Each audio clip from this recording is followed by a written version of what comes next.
Alors, troisième et dernière vidéo sur ce TP.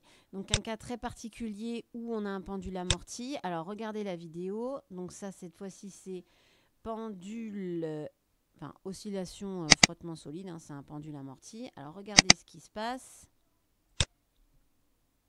Donc, le pendule oscille. Alors là, c'est pas un fil, mais une barre en métal, hein, mais ça marche pareil. Et puis, il finit par s'arrêter. Donc, il est amorti à cause des frottements ici. Donc, les oscillations ne continuent pas. Alors là, la personne lâche de très haut, hein, mais bon, il n'y a pas de souci. Donc, on va faire pareil. Sélection de l'origine. Alors, ce qu'on peut faire, c'est essayer d'aller sur une image où le pendule est à peu près à sa position d'équilibre. Alors, ce qui n'est pas évident, hein, parce que... Hop. Voilà, on va se mettre à peu près là. Et on va essayer de se mettre à l'origine. Donc, on ne devrait pas être mal par ici. Ensuite, sélection de l'étalon. Alors, on nous en donne un ici, horizontal. Entre là et là, on est à 0,30 mètres, donc 30 cm. Sélection des axes, c'est comme tout à l'heure, hein, ça va marcher correctement. Alors, je me remets au début. Et puis, je vais pointer, sélection manuelle des points. Donc là encore, vous pourrez accélérer. Et je vais prendre tout le temps, là, c'est doublé, hein, c'est pas très de bonne qualité. Je vais prendre tout le temps le centre du deuxième pendule pour essayer d'être le plus... donc celui qui est devant, en fait. Hein. Voilà, donc je pointe. Tac, donc là, ils se rejoignent, les deux. Donc maintenant, c'est celui-là.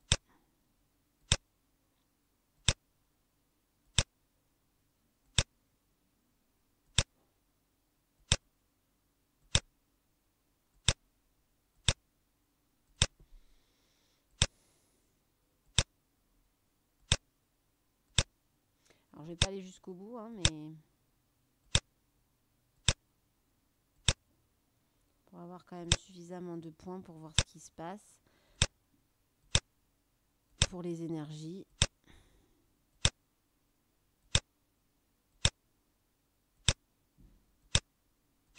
Donc encore une fois, n'oubliez d'accélérer hein, parce que ce sera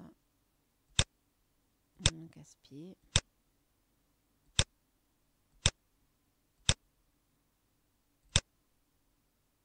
Alors vous voyez hein, que ça monte de moins en moins haut, hein, donc du coup c'est bien amorti dans le sens que on ne revient pas dans sa position de départ.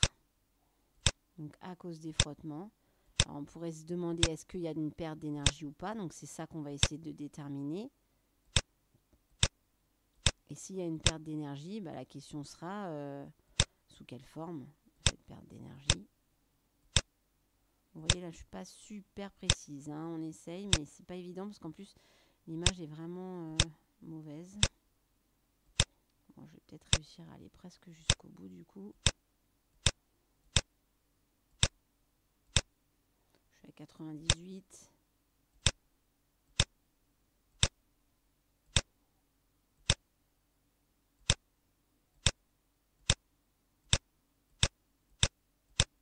Voilà. Donc bon, le mouvement est le même. Hein. La trajectoire est circulaire, là, il n'y a pas de problème. Après, on va voir ce qui se passe au niveau des énergies. Donc, je vais faire exactement pareil. Alors, je vais juste aller un petit peu plus vite, sans forcément expliquer autant que précédemment. Donc, on y va. Donc, X, Y et le temps. D'accord. Ensuite, je crée Vx, donc les coordonnées du vecteur vitesse. Donc, Vx et Vy. Et V. Du coup, voilà. V en mètres par seconde. Voilà.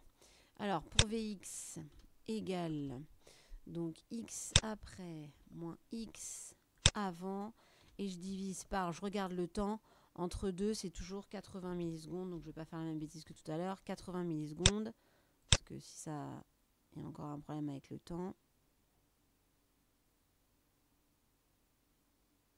Et là, il y a quand même pas mal de points.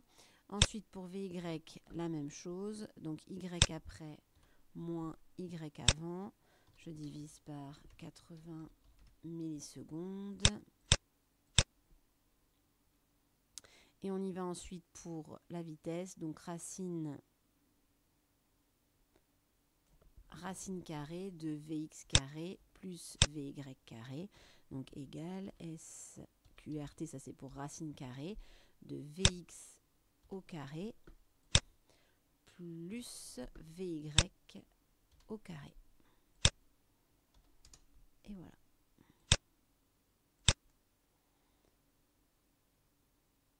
Et j'étire.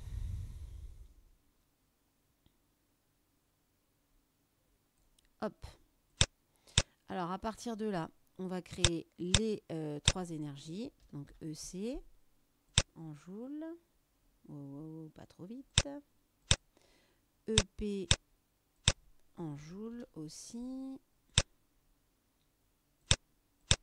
Et EM, pardon, l'énergie mécanique en joules. Voilà. Alors, ici, donc on a la masse, l'énergie cinétique qui est égale à 1/2 de la masse fois la vitesse au carré. Donc 0,5 fois, on va prendre pareil 120 grammes, donc 0,120 kg, fois la vitesse au carré, donc V fois V. Voilà. J'étire.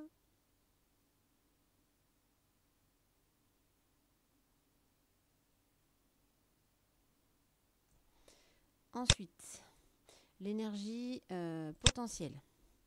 Donc, c'est la masse, 0,120 fois 9,81 l'intensité de la pesanteur, fois Z. Alors, Z, c'est l'altitude. Ici, c'est Y. Et on étire.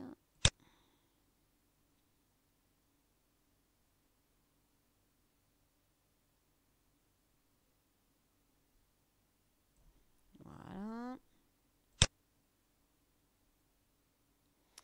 Et pour l'énergie mécanique, on fait la somme des deux. EC plus EP.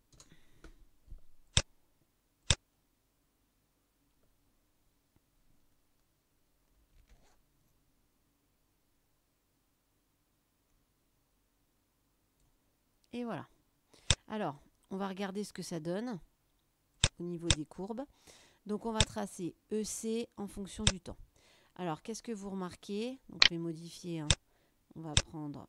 Alors là, je vais prendre les points reliés parce qu'on ne va plus pouvoir modéliser puisque ce n'est plus des courbes parfaites, hein, dans le sens, c'est pas sinusoïdal. Par exemple, ici, on voit que c'est pseudo-sinusoïdal. Ça veut dire que la valeur, en fait, l'amplitude, va diminuer au fur et à mesure.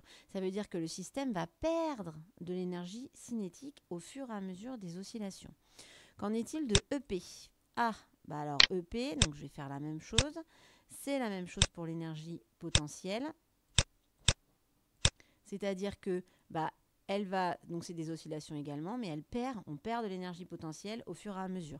Mais on voit quand même que quand l'énergie cinétique augmente, l'énergie potentielle diminue et inversement. D'accord? Sauf que là, on perd à chaque fois de l'énergie. Au niveau de l'énergie mécanique, vu que c'est la somme des deux et qu'on perd de l'énergie au fur et à mesure, évidemment, on va perdre. Et je vais modifier. Hop, voilà. Et on perd de l'énergie mécanique. Donc ici, dans ce cas-là, quand on a frottement, qu'est-ce qui se passe? On perd de l'énergie. Donc au final, l'énergie mécanique diminue jusqu'à devenir nulle. Et comme rien ne se perd, rien ne se crée, tout se transforme, cette énergie, elle est forcément transformée en quelque chose. Et en général, elle est transformée en énergie qu'on appelle thermique, c'est-à-dire qu'on perd de la chaleur vers le milieu extérieur pendant les oscillations. Et donc toute l'énergie, normalement, on a de l'énergie mécanique qui était à ce niveau-là, toute l'énergie perdue se transforme en énergie thermique et on perd de l'énergie vers le milieu extérieur. Donc ça, c'est quand il y a frottement. Et quand il n'y a pas de frottement, l'énergie mécanique se conserve. Ici, avec frottement, l'énergie mécanique ne se conserve pas. Voilà pour ce TP. J'espère que ça a été. Si vous avez des questions, n'hésitez pas, pronote, post-classe, mail, comme vous voulez. Voilà. À bientôt.